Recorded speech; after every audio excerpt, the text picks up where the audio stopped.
Artists are kind of walking through this barren wasteland right now. It's like desert.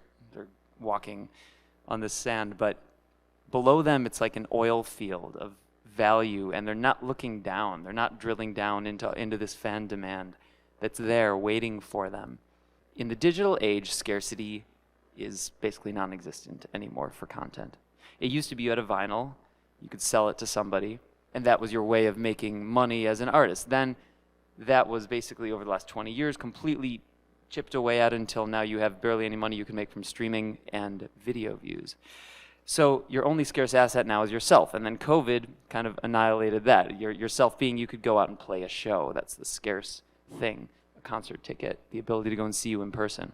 The music industry doesn't really make sense. Everybody's like, what's going on with the music industry? It doesn't it's not really working for some reason. We can't figure it out. But let's look at the tech industry. Technology is the thing that's actually innovating and creating things that are valuable to people on a massive scale, bigger than ever in history for any industry ever. And why? It's because they listen to the consumer. The one thing they tell you over and over and over again is make something people want. Find your product market fit. Listen to the consumer. You have an idea, and then the very first thing you do is you go out and talk to consumers, potential consumers, over and over and over and over again. You talk to a bunch of different people. You ask them, what is your problem? People are not doing that in the music industry at all. And you could say it's because we're artists and we're being our creative self, but that's not true. That's actually a lie. Artists who are making a living in the music industry are trying to make something to sell. Always. Like every single artist that I've talked to who's not living out of their car is trying to look at what their audience wants and build the next thing to satisfy that need in hopes that they can make some money on it. Now the problem is that whole system, that stack of completely ridiculous, just stupid shit that I talked about at the beginning of how the music industry works, that's what every person is doing. And it doesn't need to be that way anymore because of, now, my next slide, click, social media. We have the digital revolution, in addition to destroying most of the revenues for most artists, it has also done something amazing, which has allowed for unionization of the consumer. It has allowed for people to speak by the millions, by as many people as are willing to get on Twitter and shout something out, usually angrily, but you can still find some good shit in there too.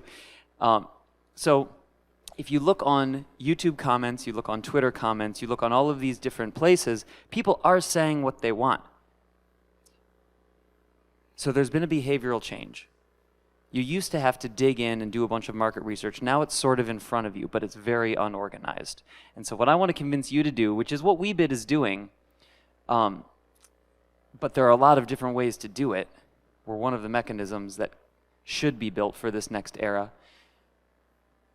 is give the consumers of your product the ability to band together, hear each other, and have a collective negotiating seat at the table.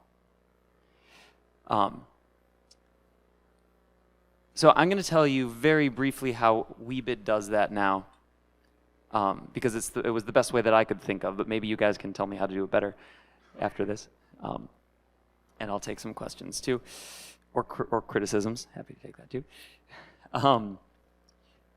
Our mechanism allows, we're starting in the arts, but it's going to go to all creative industries and then to products and different forms of commerce. But in the arts, you're an artist on there. We have, for example, Quincy Jones on the platform, and he has a profile. And what you can do if you're a fan of Quincy Jones, you can go and you can say, I want you to do this thing. And that goes up on his profile. And now, if you would be willing to pay him to do that, you pledge some money on it. I'll bid $5, $10, $1, as little as $1. And then you only actually pay that if he ends up doing it in the end. And then the other fans can go and give their ideas, and it stacks up, and it turns into a hierarchy based on the amount of money that's bid by the crowd in total. And a cool thing that just happened lately is a producer who really loves Quincy Jones but can't legally use any Quincy Jones samples in his music, he put up an idea that said, Quincy Jones, I want you to make an 8-bar piano loop. Just sit down at the piano and play 8 bars on your phone and let us use it in our music because we're producers and we want a track co-written with Quincy Jones. So one person put that up, and then another person saw it and bid on it, and another person saw it and bid on it, and it's been getting bid, up and up and up and up. The fact that 100 different people bid some small amount of money on this in a private beta situation where there's no publicity, no marketing, has now informed Quincy Jones that this is an idea that is worth doing. And I spoke to his business manager the other day, and they're actually going to do it. This is a pivot point, and it's a concept that could be revolutionary if we adopt it, which is listen to the crowd.